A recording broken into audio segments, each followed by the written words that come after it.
and gentlemen, welcome into our first episode of Hookah Bout It. Hey, we're here, guys. This is freaking happening already. I'm freaking excited, guys. Before we get started, my name is Charles Cinco. And I'm the co-host, Carlo Libinel. This has been a long time coming. Man, I've joked around this platform for about 3.5 years knowing you. Yeah, I mean, we've known each other for a good, 4 years? 4 years, going 5 years, sometime next year. To give you guys a brief background really quick. We met when, how old were you, 22, 23? I was 23. He was 23, I was 21. And we just kind of formed this bond in the business that we were currently at. From there, we started just hanging out, getting to know each other. It's an honest friendship. Right? Yeah, absolutely, man. And then one day we started smoking hookah together. Do you remember when we first started smoking hookah? Oh man, I think it was very fresh and into like a good year of knowing each other. Yeah. After our office meetings, it's like, what's there to do? So we would just hookah, right? We didn't necessarily want to drink too much or anything like that. We just figured just hookah. Right. And then it just ended up being this thing where we bring in people with us. We started hanging out. Right. And we just started talking about problems. That's kind of where it started, right? That's where it stared. And I recall, like, I was going through some personal stuff in my own side, and you were there. We all did. Right? We all did, and you were there as one of the group that kind of just brought this whole group together. And then one day I just kind of came out with saying, hey man, I have another problem I want to talk about. And I just jokingly said, hey, want to hook about it? And then from there just kind of caught on. Yeah, absolutely, man. It was really something that, like, the second that you said it, you're like, man, that sounds sick. I mean, a podcast was never something that was serious. I think we always joked around about it. But with 2020, with nothing to do during the pandemic, I feel like everybody's come up with podcasts now. I know, for real. So we're just, in a sense, we're kind of hopping along the bandwagon train in a sense. But it's fun though. I think I shot a video, a podcast video for my cousin Mike. Yeah. And so you guys are gonna see that too. But it was something that I was like, man, I like this. It's like just having a conversation. Yeah. And we can talk about literally anything. Yep. And that's kind of what I'm excited about with Hookah Bout It. Yep. It's definitely something about topics that not necessarily what a lot of people talk about, and I think it'd be a really great education tool where people can gain perspective. Exactly. Yeah. And ladies and gentlemen, we're in the first episode of many. Mark today is December 11th. What? Would you say episode 1 or episode 0? That's a good question. We'll figure it out after post-editing, you know what I mean? You guys will see it in the title. But before we get started, we can't get started with no hookah in place. What's up, ladies and gentlemen? This is Charles Cinco. This is Carlo Libinel. And we are here recording in Sultana Hookah Lounge here in Brentwood. But with us, before we get started, we have our owner in here, Mr. Kai. How's it going, guys? My name is Kai. I'm the new owner of Sultana Hookah Lounge. I'm glad to have Charles and Carlos to introduce the podcast over here. We're located in Lone Tree. If you guys want to join us, hopefully after COVID, it'll be great. Well, yeah, welcome, guys. Thank you. Hope you guys enjoy your podcast. Let me get the coals on for you. Yes. Yeah. A huge shout out to Kai and letting us borrow this beautiful location, honestly, here in Brentwood. Man, yes. Sultana Hookah Lounge. So go Google it up. This is my home when it comes to secondary home, just to socialize with people. I can't tell you how many people I've met in here. I'm really excited to just bring this, to life. Yeah, I think being able to kind of utilize this space, because I remember when we first stepped in this place, it was like a good 2 years ago. Yeah. Charles was like, man, I love the vibes here. Yeah, I mean, it was me and you the first time It was literally just us, yeah. The first time we ever, because when I moved out here in 2018, obviously I was looking for a hookah spot to look at, and this was the first thing that came out. And then me and you just kind of vibed in this location. Yeah, man. So, at first, it's my joke, anytime I come around this area, Oakley, right? It's like, where's Oakley? I thought you said Oakland. It's a lot of, and I'm driving to Charles's house, and I'm like, man, it's just a bunch of farmland. It's just a bunch of, like, what is there to do out here, right? And, I look forward to actually coming here and being able to see Abdul, Abdul, the previous owner, and then now Kai, right? Yeah. Get to meet Kai. Yeah. So it's going to be a great spot. If ever you guys want to come in here, chill spot, it's going to be good. Yeah, man. So here you go. I already took the first hit. Is it good? Are you kidding me? We're in the right location. Let's just put it that way. Oh, by the way, so this is actually a new hookah set that Charles had bought. This thing is legit.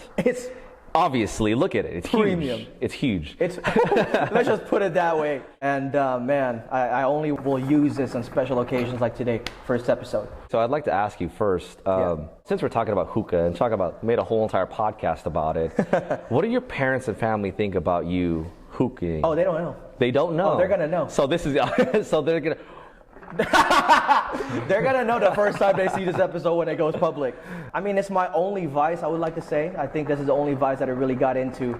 I'm not really into drinking that much, but hookah is something that I connected with when it comes to being able to share my thoughts, my feelings, and express to you guys and a couple of people that I've invited to hookah with. And I think it's just a very great social tool to just connect with people. Like I mentioned earlier, like this location, I've connected with so many people, talk about their lifestyle, their upbringing, their workspace, their investments. And so it's been a great journey for me, just, you know, something that is frowned upon, at least for the public that doesn't understand it. Yeah. For me, I think it's a great tool to socialize with people. Now, obviously, there's health precautions. Obviously, you don't want to do it too much. But for me, I'm focusing more on, like, you know, because I love life. This is a type of outlet for me to connect with people. So what about you, man? Like, how long have you been smoking hookah? Because I know the first time I met you, you were like, man, I haven't smoked hookah since high school, right? Until Today. I brought it up to you. Today, Mom. I'm just Right. kidding. Yeah, how long have you been hookah? When I first got introduced to hookah, this is at a time where, you know, you're not of age. You know, you're 18 years old. You can't go to the clubs. You can't go to the bars. And so it's like, oh man, I'm 18. I got my license. I'm legal, right? You're in that weird spot of like, I'm legal, but I'm not. Exactly, right? And yeah, I can't even purchase alcohol, right? Yeah. So, you know, you try to figure out what to do with your friends. And so hookah, I got introduced to hookah when I was like a good 17 years old, out of high school. And we started going to hookah lounges, and, you know, it was nice, right? But it was just something to do. Right. And when I got reintroduced to back when we started doing it, I was like, you know what? This is actually, like, if we were to do this with intention, you know, it makes a huge difference. Oh, definitely. You know, it's definitely the environment of it all, and what we can get out of it. You know, the kind of conversations we can have, the way that we can make each other feel, you know, feeling more comfort and understanding. You know, because I definitely feel like this does open up the conversation. Oh, it does. Yeah. And I think for everyone to know, I think it's very important that when we started this podcast, it was more so not just to hang out, but it was more so to have the intention to spark a dialogue with things that may be, right, frowned upon or not talked about as often. And we are going to have guests from here on out. You know, we're going to switch it from just me and him, and then guest, and then me and him, and then guest. Right. So we're excited to kind of dive deeper into that segment. Diving deep. Shout out to Ralph Smart, right? Diving deeper to that, baby. But yeah, man, like I can't tell you enough like how much I appreciated our friendship, and just the amount of time that we've spent together in the hookah bars, hookah lounges, and having deep conversations. You know, we've had multiple deep conversations where boundary, like, we would want to cry. Oh man, real conversations, right, would happen in that spot. Tell me, man, like, it's 2020. It's been hard for everyone. December 2020. It's December 2020. Woo! We're coming into the brink of 2021. Yeah. Right? So we're ending the year in a good note. Yes. But, you know, I think we have to talk about it. 2020 started off kind of rough for us. First started hearing about COVID. We thought it was just like nothing. Yeah. Right. So tell me about that. Like, what was your experience coming up to COVID, right? And then now living a COVID environment, and how have you adjusted through that? Really good question, man. So, I mean, January, February was a good couple months for me, and then March happened when official COVID came. Right. You know, and I was like, what is this, man? Like, is this thing serious? Is this something to be scared of? Right. You know, but then the more serious it got when it became global, I was like, man, everything's shutting down. I've never seen this ever before. Yeah. One of my loves is health and fitness, and so when they closed the gym, I was like, what the hell do I do now? You know? So not only that, but it's also like, man, my like business, right? How am I supposed to like meet people? Because it was more of like that. Is it safe? Is it frowned upon if I go out, right? Yeah. I guess it took a turn of like bad events where it just allowed me to kind of plummet down this, utilizing COVID as an excuse to just do nothing. Oh, I know exactly what you mean. There was certainly like 2 months of just comfortability. It was it was more than 2 months for me. I don't know about you, but well, for me, it was definitely like 2 months until I caught myself, right? But I feel you because, like, I don't know if you remember, but I was supposed to leave for a 4-month trip. That's right. You're traveling to multiple countries, right, for 4 months. I was supposed to go to Vietnam first, then Thailand, and then Malaysia, and then Japan. And that was a solo trip for you. That was a solo trip. I've never done a solo trip in my life. It was scary. I was scared. I think I was planning that since November of 2019. And I was so excited when the day came. And we were in New Orleans February 28th for a convention. Yes. And then my sister was telling me, I don't think you should leave because lockdown was starting to happen in different countries. Right. Right? Especially in China. Asia was the first one. Asia was the first victim. And I was like, I don't know. I want to take the risk because I don't think it's real. Yeah. But luckily, my sister kept texting me, and then my mom, my family. And then I was like, okay, maybe this is real. I should just not go. Dude, imagine that. Like, Chriselle kind of saved you from being stuck in over international waters, and, and they don't speak English, and it's like, 100%. What do I do? 100%. And like, I remember, like, just because it was a program that I was in, and I remember chatting with the corporate, like, should we still go? And the corporate was confident we should still go, but we're gonna do this distancing, whatever. And obviously, I decided not to go and pushed mine. But thank God that didn't happen because I didn't want to be stuck in Asia for 4 months. Oh my God. Not being able to go out anywhere. Yeah. Here's one big question I want to ask you is a couple of things that I've noticed with a lot of people when they talk about this is like 2 things they've learned is that either they've gotten to know themselves better or they've gotten to know their family a lot better. Oh. Which one to you actually impacted you more? Kind of piggybacking off of what I was saying earlier, when it was more than just 2 months for me, kind of chilling, being comfy, playing Call of Duty. It was a lot of hours of just doing that, you know. It was a time where I was just like, you know what, I'm just gonna kind of take a step back, I'm gonna just chill, right? But it actually sparked a relationship for me, a significant relationship. Oh, shit. And so, as you know, Christina's my girlfriend now. The fact that COVID allowed us to just stay home. Right. It allowed me to not be able to go anywhere, not to hang out with my friends or anything like that. Yeah. The one that I was blessed to be able to hang out with was Christina. Yeah. And, the more times that we hung out, the more I realized that I was like, you know what, why don't I make this serious? Why don't we try this out? And the fact that we were able to kind of build a relationship during COVID, it was definitely something that's like, it's allowed me to look deeply into myself and figure out who's the type of person that I want to be. Right. Because one of the things that I definitely was worried about, especially getting into a serious relationship, was can I be that provider? Can I be that person who can take care of somebody else? I was always so worried about that. That's why I was so hesitant. We've been talking for a good year, and that's why I was so hesitant, because I didn't know if I was that right person yet. Yeah. I took that leap of faith, and I'm happy and appreciative of how it's grown till now. And so that has definitely built myself in terms of my identity. And then it's also spilled into now helping her, spilled into helping my mom. And that allowed me to kind of look at the quality of relationships that I'm starting to have with the few people that are within my life. It's your parents, right? If you're living with your parents, you want to find this equal balance. Yep. I took it upon myself to have more responsibility in the house and to make sure that I could take care of her too. And so I've definitely grown in terms of those relationships, for sure. Man, I think you and Christina, like from day one, first of all, you guys have the same height. To me.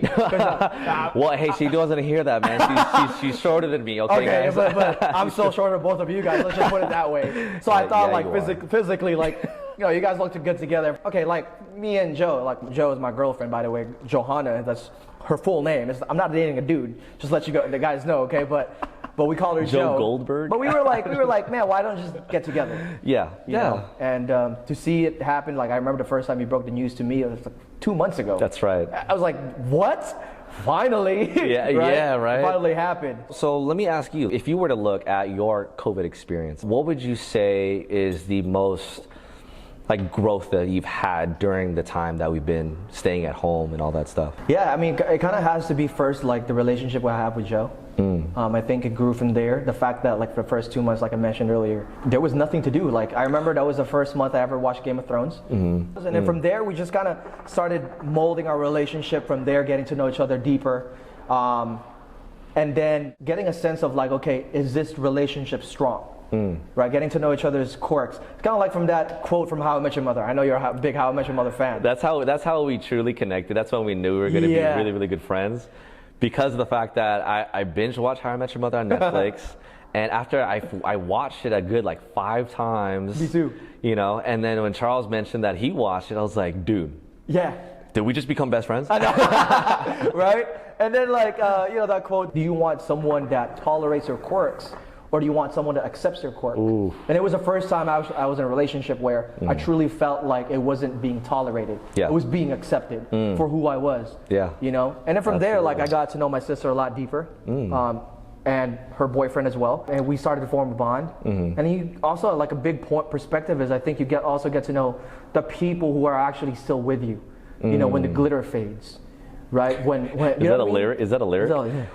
Greatest showman, the greatest showman, right? When the glitter fades, you truly get to know who are actually with you, right? Because with social distancing being implemented, you have some friends that's willing to take that risk to be with you. Yeah. And then you have some friends that will say, you know, I don't want to be there, but then eventually not really there for you in your life. And I think having different conversations with so many different people, they experience the same thing. You get to know so many people who are there for you and who's not there for you. So yeah, I mean, I think those are my biggest takeaways. But the number one thing for me is also just myself. Like I think I've gotten to know what are my real quirks, my passion, what really motivates me, what ticks me. Number one thing is being in a creative space. I think before the pandemic, everything is so on the go that you're so focused on structure. But because of this, it took structure away from people. That you kind of have no choice but to become creative on how to fill your space. Absolutely. And this is kind of how Hookah Bout It came along. Yeah. Right? And and I'm really, really excited for this thing. So. Oh, dude, absolutely, man. And to let you guys know, at first I wasn't on board when he actually first asked me. He said, hey, bro, I'm thinking about making a podcast, Hookah Bout It. And in my mind, I was like, do I want to do it? You know? And I was just like, do I want to show myself in terms of smoking the hookah, right? And what are people gonna think about me, right? But you know, at this point, I really don't care. What I care most about is being able to be out there and be comfortable in my own skin and try new things, you know? And I thought that it was going to be something that was gonna take focus away from my business and my relationships and stuff like that. But I started to kind of look at life in terms of, you know, being able to have the strength and the capacity to handle. You know, and here's something that I was actually looking forward to get as a new tattoo. And tattoo? Yeah, I was getting a new tattoo. Yeah. So I have a tattoo already right here. It's a tribal. But you're Hawaiian. No, but I love the artwork. But with the new tattoo, I'm not sure if you know about fighting and UFC, John Bones Jones. Yep. Right? You know about him? He has this big tattoo on his chest that says Philippians 4:13. Yep. And I thought it said Philippines. Right, that's what I thought too. I thought it was Philippines. I thought it was Philippines. I was like, wait a minute. No, but it said Philippians. And I looked up the phrase, and in the Bible it says, I can do all things through he who gives me strength. Oh, that's from Curry too. Curry uses that phrase a lot. Right? And so I was in a journey in terms of increasing my faith. I've read that like years ago, you know, and I thought about it. I was like, should I get a tattoo like that? It was in my mind. But then it just came up just recently, a couple weeks ago, where I love that phrase, I can do all things. Yeah. You know, because that's a powerful phrase. Yeah, it allows me to find the strength within myself and get creative and to allow myself to take on those things, take on whether it be burden, responsibility, whatever it may be, right? And I wanted to remind myself. And so I'm working with my tattoo artist. Oh shoot! This is really happening. Yeah, it's really happening, man. I mean, it's a small tattoo, right? It's gonna be. Put it. I'm not sure. You know, I'm trying to figure out what's a good space, whether that be on my arms, on my butt cheeks. You know. Oh, your butt cheeks. I'm just kidding. Who the hell would look at that besides Christina? No. Oh, you can do all things in bed. No, we cannot. Man, that's a sight. That's a sight for sore eyes for sure. But, yeah, so I'm really looking forward to that, man, because it's something that I want to live my life by. I mean, what about you? Have you ever thought about getting tattoos at all? Never. No? I think that's one thing I don't want to do. Really? You know, being a millennial or just being a kid for someone, right? Which is my parents. Like, they weren't against tattoo. You know, Filipino tradition, them being an immigrant, tattoos are usually frowned upon, right? At least for the Filipino culture and when I was growing up. And I just never thought like I would want to get a tattoo ever. I think one of the things I do want to talk about with you, and I want to get your perspective on this, I'm 26. You're 27. 27. You just turned 27 in August. Yes. Leo, baby. But being a millennial right now, I think we're in an interesting spot in history. I want to preface this before I ask you this question that we're in the middle of everything. If you really think about it, we're the last generation to know what it's like to have a world with no internet. Oh, yeah. Right? Unless you live in a third world country, right? You know what it's like to not have an internet. But for us Americans, right, living here in the USA, we're spoiled with so much entertainment, distraction. For us, we can relate to our parents, but we also want to progress with a younger generation. So what I'm trying to say is this. The older folks, they believe in structure. They believe in hard work.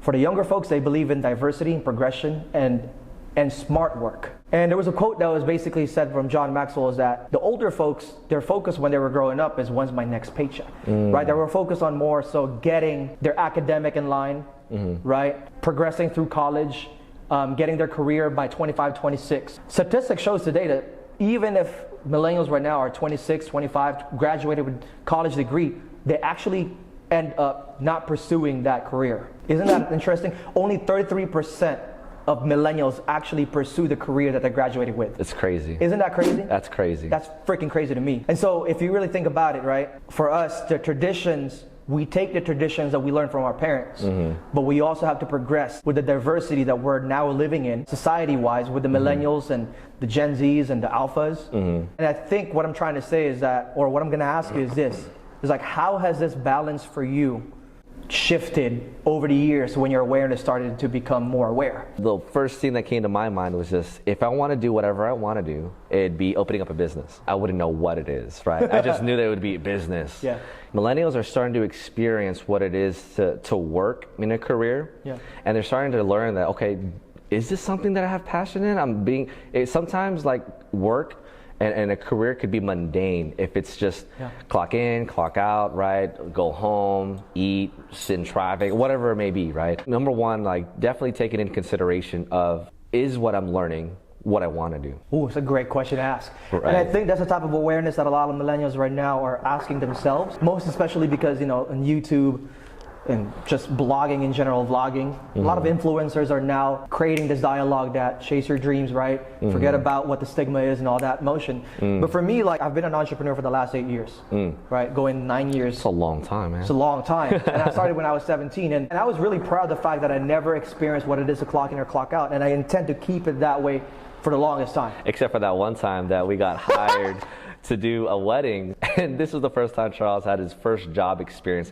contracting. Yeah, contracting. Right? Contracting, and man, he was just like, "Is this what a job is?" I was livid. I was like, "Ooh, I don't like this experience at all." Yeah. We had to be locked in a room just in case if they need us. I was like, "Man, I don't want that experience ever again." I'm appreciative of the fact that I experienced it. Oh, absolutely, man. You got the contrast for sure. Yeah.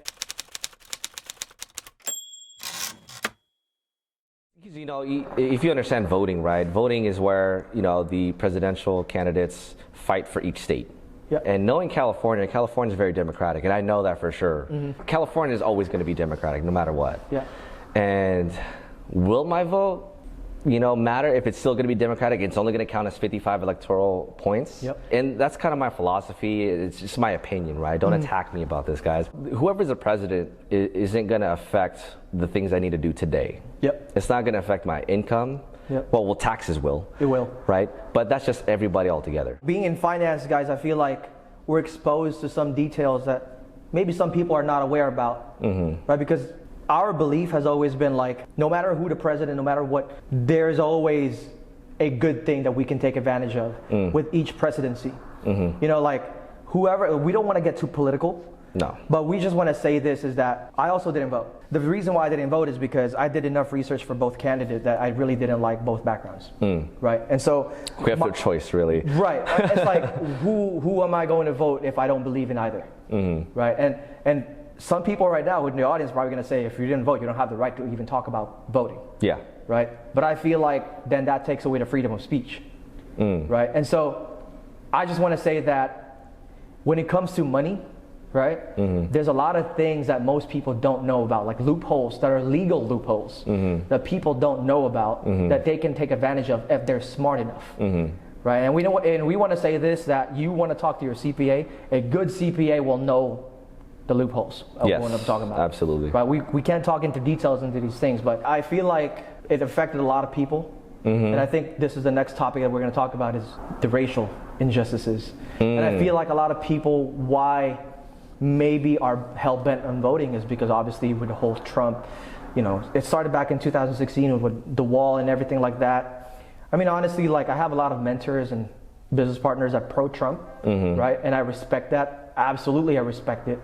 Because there's also good things that Trump did that doesn't get talked about. But there's also obviously bad things that he said was or highlighted done. even more. Yeah. Right? And so for me, it's just like with the racial stuff, that's a no-no. At least for relating back into the millennials and trying to progress. I think if you really look deeper into politics, it's just a bunch of beliefs and opinions about progression versus tradition. Right? Yeah. Progression is all about millennials.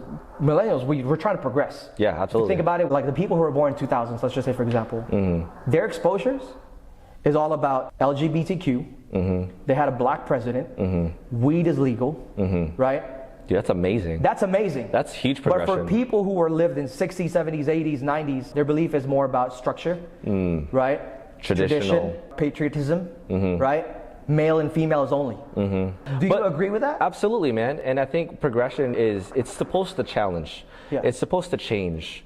And that's the number one thing that is constant in life is always change. We can't progress and evolutionize unless we challenge the current thoughts. You know? And the fact that everything's happening right here and now, everything's happening quickly. Right? If you really think about it, the BLM movement started so many years ago. It did. And the fact that it's still happening today. And can I ask you one question? Yeah. A lot of BLM movements, like pro-BLM, which I am by the way, they don't know the history of BLM. I'm talking about, do you even know who organized the BLM movement? Who first started it? Yeah. I can't tell you off the top. Right, exactly. Yeah. What I'm trying to say is like, if you're gonna be pro-BLM, you really need to do your history because, you know, like you don't wanna be that type of supporter that doesn't know the facts all the way. Like if you're gonna support a movement, support it all the way by knowing everything. I think that's only a fair statement. Yeah, it is. So go ahead, my bad. For me, my opinion would be just looking at everybody as human beings, right? Everybody has the exact same goal, and it's just to experience life and whatever it gives us. And to enjoy it all throughout. That is something that you cannot change, whatever race, whatever gender, whatever it may be, right? The fact that you're trying to, like let's say for traditional thinkers, right? If you're trying to hold on to something that's no longer there, right? We're progressing towards something new. Why not take a look more into it? Why not open your mind to be able to understand it, right? Because that's the number one thing that human beings want to be is being understood. They want to be heard, and that's the reason why there's movements, right? A lot of people, and this is kind of where I look at it, is that the fact that this is still happening, it's because there's leaders in place that are traditional thinkers. What I would say would need to happen is to now start progressing towards replacing leadership who are progressional thinkers. You know what I mean? People who are going with the times and evolutionizing with its own people. I like that. That's the only time that you could fully understand what everyone's needs are. I like that because I think leadership has this notion of if I'm the leader, I'm supposed to be just a leader. But if you're a progressive leader, you're a leader trying to train someone else to take your leadership spot. Right? It's called a replacement of leadership. And we've heard that the last 4.5 years that we've been together in business. I think replacement of leadership is something that America needs to really look at. One of our mentors always kept saying, right? America doesn't have, what is it? Debt problem. Right? America has Why you say it like income problem. Right? But it's true. Yeah, it's true though. It's true. It's income problem, but also at the same time, one thing that doesn't get talked about a lot is leadership. Yes, absolutely, man. And I think it boils down to the philosophy, man. It's like, what is leadership? You know, what is the definition of it? And it's really kind of being with your people and leading from the front, doing it with them. Versus you being on top and saying what it is. The people that I listen to is John Maxwell, really good on leadership. You know, what he talks about is more, he asks a lot of opinions. Yep. He asks his team members, Yep. right? What is it? What ideas do you guys have that we could progress in this business, right? He always listens to them, make sure that they're heard. Yep. If ever that idea is great and they're gonna run with it, they will run with it. But him as a leader could pick and choose which direction to go, right? As long as the people are being heard and understood, means that they could follow whichever route he takes. Yeah. And whoever doesn't believe in it will see themselves out. Right, and that's kind of where you look at it, is that it's a filter process. You know, you associate with the people that you associate with, right, who believe in the same values, right, versus people who you don't vibe with. Yeah. And that's kind of what I love about this whole entire thing that we created here, is that we're associated with people that we vibe with. I'm gonna take a little break from the conversation here to shout out the people that are here that made these things possible. So shout out to Miko, Michaela, Grant, Brandon. Thank you guys for helping us out with this whole entire thing. I mean, you guys may see us just through the video itself. People who are behind the scenes, right? They definitely made sure that this was created and they made it happen. I think the whole notion for me when I started this podcast was I just really wanted to have a voice and spark a dialogue, because another form of oppression is not just about racism. It's feeling like you don't have a voice. Yes. That's why for me BLM movement is such a big deal, because it's not just about the race, it's not just about the skin, it's representing immigration, it's representing the people of color like us. And so I feel like when you have a voice, you feel empowered. Yes. Right? No amount of wealth can take that away from you, because we've seen so many wealthy people who are depressed, right, or take away their life because they felt like they were never able to get their voice out there. Yeah, they were never understood. Yeah. You would look at it and it's like, what's there else to live for, right? If no one could hear me, if no one's listening, if no one's paying attention to me. And so that's something that's just super depressing. And that's something that's one of the reasons why we want to create this thing, is to, one, be the leaders who want to have that voice. And speak about things like that, you know, because the topics that we're going to talk about is something that could be frowned upon. It could be something that people don't believe in, but what we're trying to give is perspective. You guys as audience, it's just, you guys are just here to really look and listen. You guys may have your own perspectives. You guys might have your own opinions. But and we want to say we indulge that. We definitely indulge it, right? Like, with me, what I meant by sparking a dialogue is we don't want anyone to just agree with us. We actually want people to spark a dialogue. You know, if you guys will follow us until the end times, this is the type of conversation that I hope you guys will expect from us from episode 1, 2, 3, 4, and so on. But let's take a break from that, because I feel like I'm getting sad and depressed. But let's talk about something really fun, because here's one thing that I also want to talk about progression, is that something really fun that occurred to my mind just this year. I don't know if you noticed, but you in TikTok? I am, but very rarely. Very rarely, but you know how there's been a movement of like weeb movement? Weeb, what's weeb? Like nerds. Oh, is that? Right? Like nerd movement, and like girls now like dressing up hot with like, in terms of like nerd, like costumes. Oh. Right? But what I'm trying to say is this, like, do you remember just 10 years ago, even 20 years ago, being a nerd was not cool? It wasn't. But now it's like so cool. Man, and this is kind of what I look at, like phases, right? People, like, generations always have their phases, you know? It's cool to be able to be involved with new trends. You're a nerd at heart when you're a kid and you look down upon, and then now it's like, cool. It's like, yeah, that's what I thought. Exactly. and the reason why I'm bringing that up is because that's actually part of the topic of progression. Because I remember when I was 11 or 12, like until now, I'm still into video games. I mean, you can barely find a millennial that doesn't play video game. You can't take it away from me. Well, technology, you know what I mean? But like, I remember when I was a kid, I really told my dad, like, I wanted to enter a tournament. Like Pokemon cards tournament and competitions for video games. Yes. But now if you look at progression, now we have world of esports. Yes. People making $1 million from that. It's now a sport, yeah. It's now a real freaking sport, which is amazing to me. Yeah. And for me growing up, when I was in high school, it was almost like sacrilegious to talk about nerd stuff. Because if you wanted to fit in with the cool guys, talk about sports, talk about beating guys, banging girls, you know what I mean? Right? Being the guy, like, bro, you fucking a girl, you know what I mean? Like, but I was never into that. I was more so like, bro, did you play video games? How many kills did you get in Call of Duty? You know what I mean? But it's interesting how far we've come as a society. Now, some parents are in TikTok. Some parents are now getting along with their kids playing video games. And that's the beauty of it all. Yeah. Since it's shifting that direction, right? I think allowing these games, right, to make things fun and joyous. Yeah. To be able to escape away from a reality and a way to bond, really. Yeah. If you look at bonding, it's through doing things that are fun and really getting to know somebody and their fun side. Yeah. I love that. I love that idea. And not only that, but esports, right? It could be a competition or it could just be entertainment now. You have channels like Twitch. Yeah. You know, you got all these different areas where people could now just play games, have fun, connect with people and audiences where they could entertain them, and then they make a bunch of money out of it. That's a good point about Twitch, because I could remember a culture just even maybe like 4 years ago, before Twitch got really big, where if you wanted to play video games, it was almost just like, I'm gonna be by myself. I'm not even gonna go out and tell people I'm playing video games right now. At least my thinking is like, I'd rather let them think I'm busy. Yes. But now think about it, it's like with Twitch, it's like, hey, follow me on Twitch. Or watch me on Twitch at 9 p.m., 6 p.m. I'm gonna go live. It's like now you're inviting people to watch you do your passion. Yes. Right? Pursue your passion. Yeah. And I think that's such a beautiful thing when it comes to that progression. Dude, I love it because you think about it, it's your craft, right? No matter what direction you decide to go, you can literally make money off of doing anything. Yeah. You know, as long as you, like you said earlier, right, have a voice and be proud and vulnerable. And I love the fact that me and Christina actually watched Brene Brown. Remember that? Oh, Remember I love Brene Brown. It was on Netflix, right? Brene Brown talked about vulnerability and courage, and they go so hand in hand.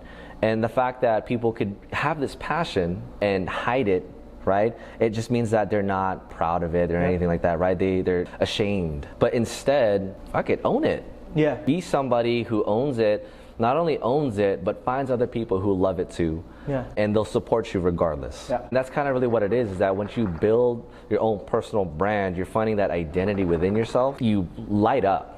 If you see people talking about it, they light up. You know what I mean? And that's something that you wanna watch because it's inspirational. Yeah. Versus like the whole people who do watch it, if they're not achieving their passion or they're not striving for those things, you know, and they live their life vicariously through watching people.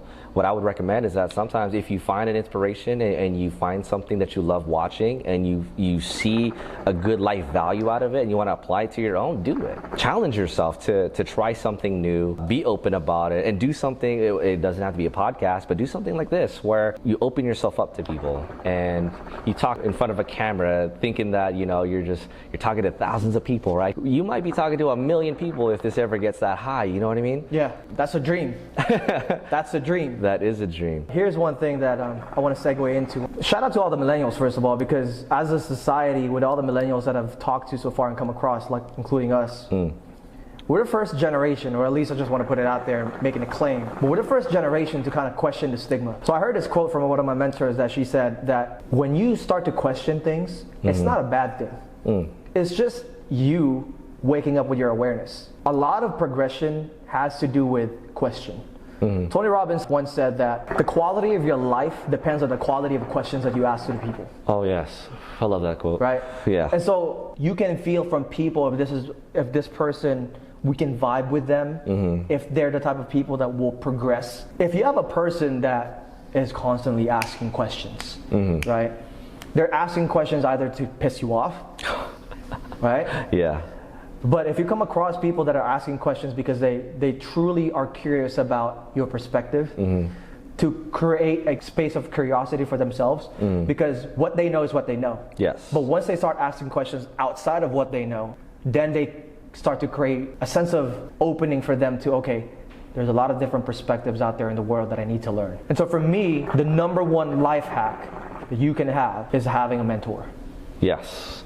Right? I love that. Having a mentor. Because if you don't have a mentor, man, it's kind of hard to challenge yourself with yourself. Yeah. You can't ask yourself a question and then expect you to answer the same thing that you've always known. Yes. I'd rather ask a question to someone that has been there, done that, or doing it currently, to question my own belief, my own world. Absolutely, because you think about it, right? There's so many thoughts that go in our mind. Yeah.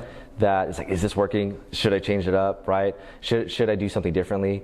And that's always going to be going at your mind. You need outside perspective. Yeah. And that's the purpose of a mentor, is to give you that outside perspective, to challenge your current thought process and your current strategy and see, hey, what if you change it this way?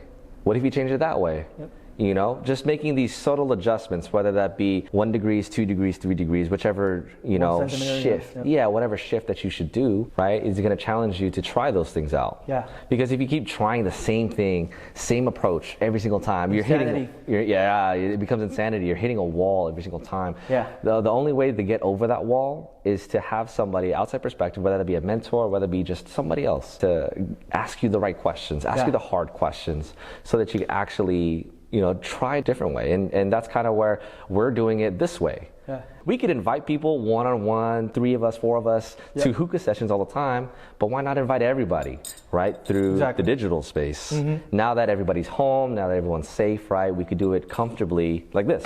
Yep. And so this is kind of where we love being able to open up the conversation to comments, right, messages, or whichever you guys may have in terms of topics. Yeah. Because that's going to be the cool part, is that, you know, you guys could engage and determine kind of what are the conversations and topics we could actually bring about during these sessions. Before we move on, like, do you have any questions or anything that you want to bring upon to the audience that you want to talk about? Because I feel like I've been asking the last few questions, and I want to highlight some of your questions that you might have. Absolutely, man. And to kind of change the direction, I think we can go in the direction of being comfortable in front of a camera is definitely something you got to build up to. And we talked about this earlier, and I know you always share this. Your first dream, was to become a Filipino actor. Fuck no, not anymore.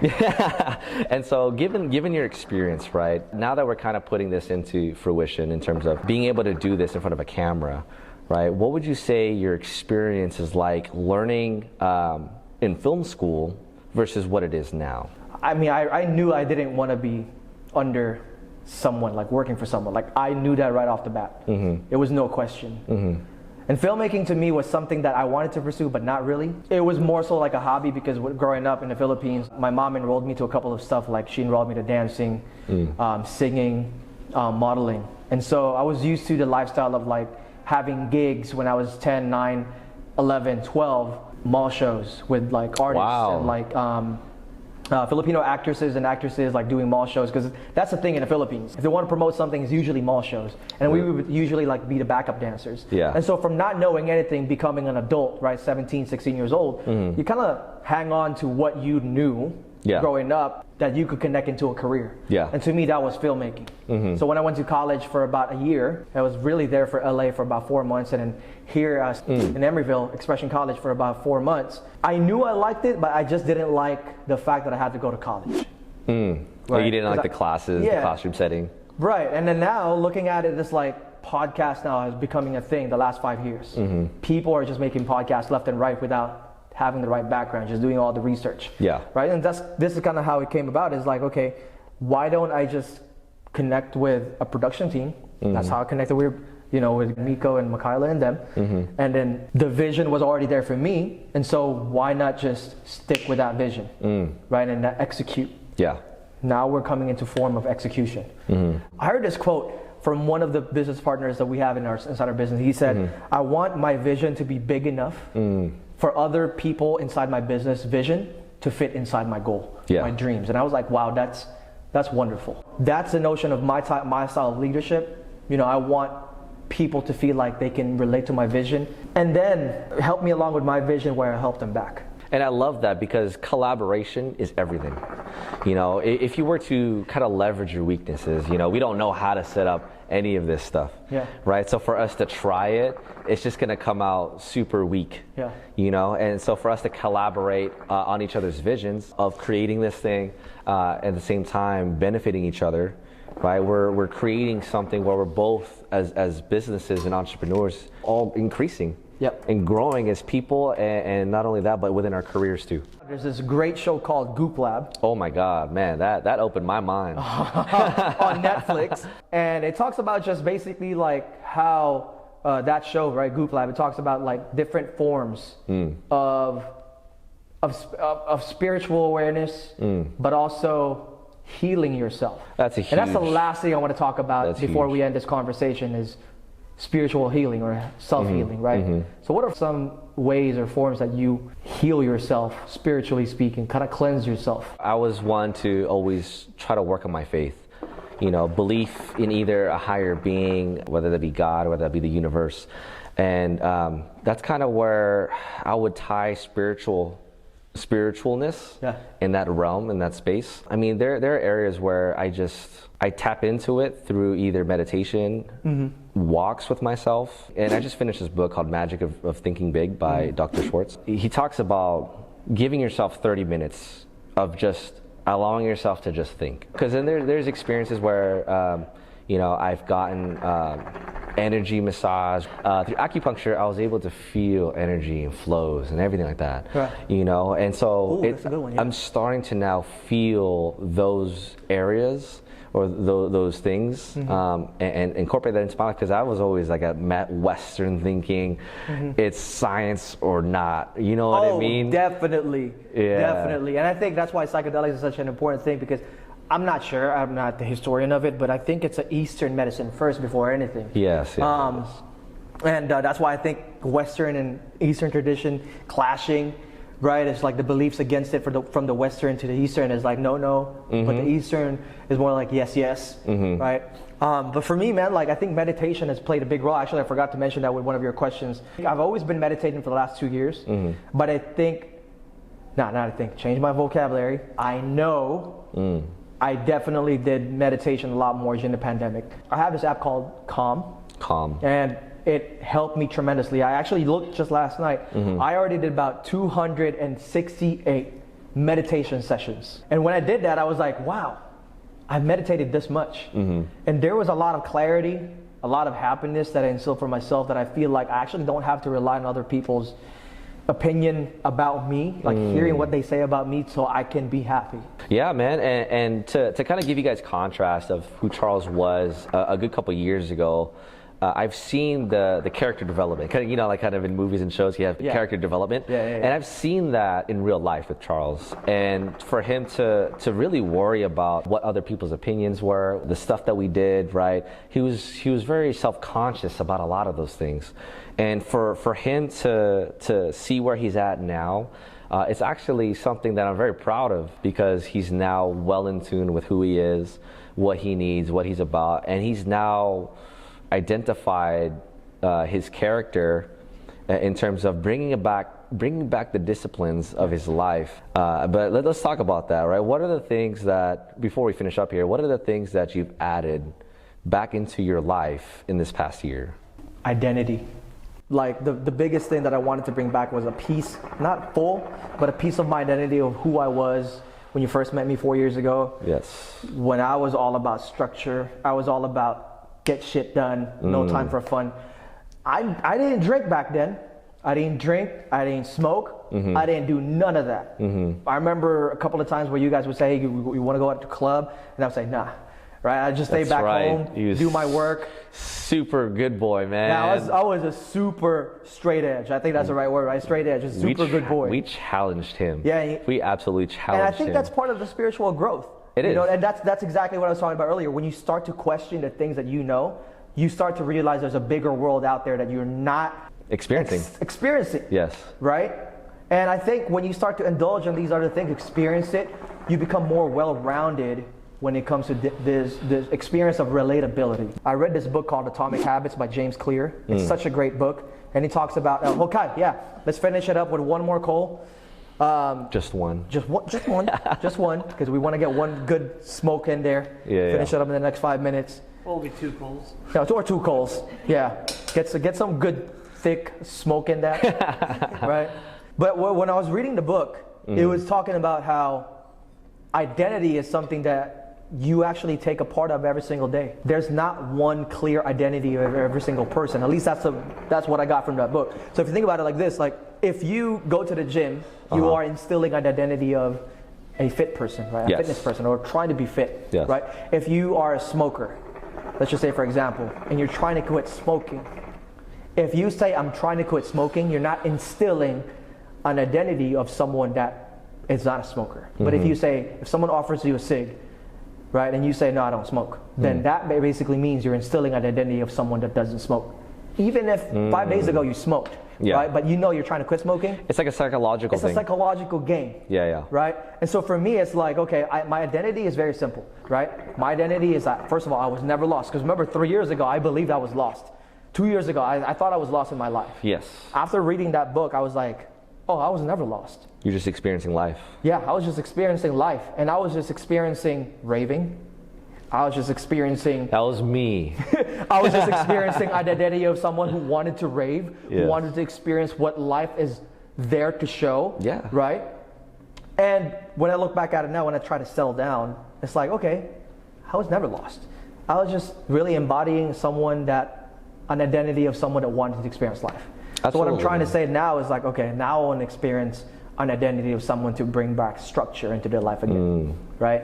Someone like a military, for example, right? Where is that structure going to come in? With that discipline. That discipline. Yes. Yeah. I look forward to seeing it again, man. Yeah, me too, bro. And guys, shout out to this guy. We're going to talk about that more in a few episodes, but this guy has a lot of growth. We have a friend, Tony, right? And he talked, I used to have this joke where expression-wise, like, Tony is the type of guy where he doesn't express at all. Carlo is the type of guy, when you ask him, he'll express.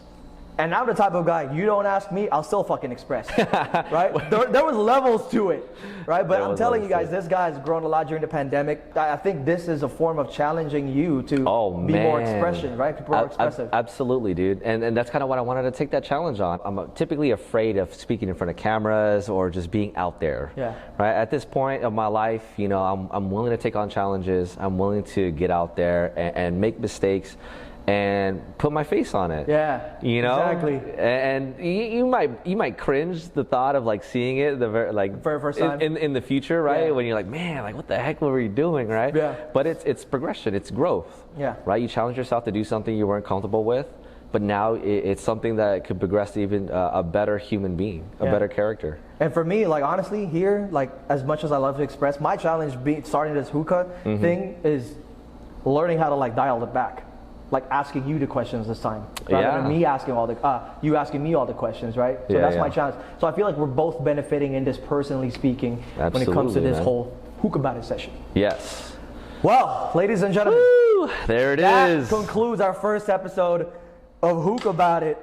Man, we've come a long way, bro. I'm fucking proud of us. For everyone that stuck around until the end of this podcast, we really appreciate it. We hope that you continue to support us, honestly, in our growth. We're not, we're not trying to get anything out of you guys, but just your ears and your time, honestly. Absolutely. To hear our perspectives, hear our truth, right? Because we want to raise up our voice. Thank you guys for watching, and we look forward to seeing you guys next time. If you like everything that you saw today, guys, please go give us a like, follow and subscribe us on Instagram, Facebook, and YouTube. Whatever platform that you are currently listening to us right now, we appreciate the love. And we're always going to promise you this. We're going to give you guys as much content as we can moving forward. Thank you, guys.